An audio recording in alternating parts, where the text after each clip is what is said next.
This is a Master's Tale 6.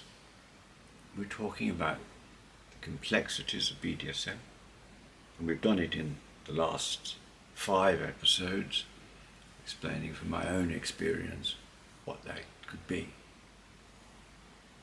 And I touched upon the groups, which I've emphasized. 90% are submissive, around 5% are tops, and under 1% are masters.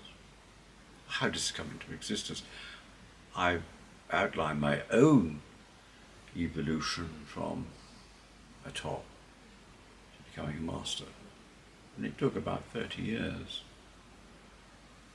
This is all pre-internet days. In fact, the internet has greatly facilitated all kinds of things, including everything from all kinds of group activities which previously would be very difficult to organize. It also means that we will know that the world is a more disparate place. The internet is a wonderful thing to have, it's a wonderful form of communication, but it also can inject disunity and discord. But it also brings group people together. And I was talking about the underlying impulses about BDSM. What makes a master? I think to be a master, you would have had to experience submission. And as one, I certainly experienced it in life. Not necessarily in a BDSM scene or as a passive sexual partner, but as a passive player. My first experience in a real and a formal sense was as a toy boy in East Africa in 1966 as the toy boy to a mixed race Jewish madam. I played the games. I saw the exercise of authority. Quite thrilling, quite intimidating. But one learns the psychological value of such things and appreciates where one might stand on them. I remember a scene I did, quite by accident, when I was 19, with a Dutch top who turned out to be a Dutch master. He was extremely good. I found it humiliating. He led me into territory which I had no, knowledge of and no appreciation of. Later, I would obviously ruminate on such experience and come to a synthesis about how it affected me internally, how it might affect others.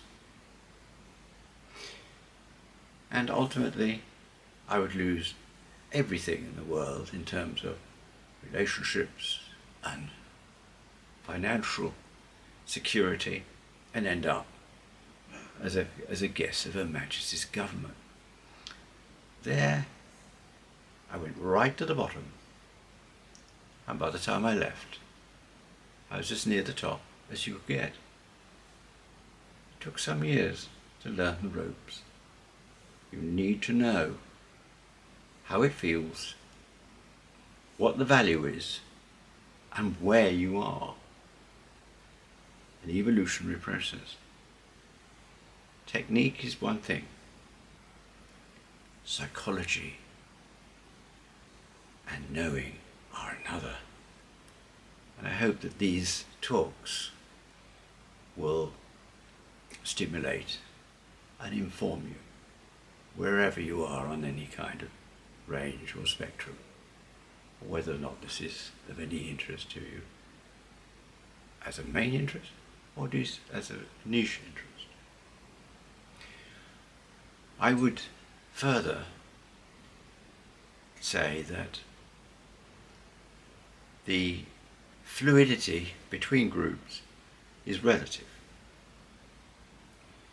There is a certain amount of fluidity between subs and tops. They were called switches, but in reality the fluidity is much more matter of convenience. There might be tops in which to explore, but on the whole it's about availability. And often, in reality, there isn't very much. Do tops become masters? Yes, they do. Do masters become tops? Maybe when they retire. When they cease to be. Who knows? But there's going to be an interchange between the top. Between the two, between all the players. Do slaves ever cease to be slaves? Yes, they do. Slavery, with me, is a timed institution. It comes to an end every year. And at that time, then you give notice that you wish to leave the relationship, and a slave is free to do so. All the pins are put back in the same place as they were at the beginning. Invariably, they're not, in a real sense, because the experience and the richness is with that person forever. I cherish the experiences I've had with some of my principal slaves.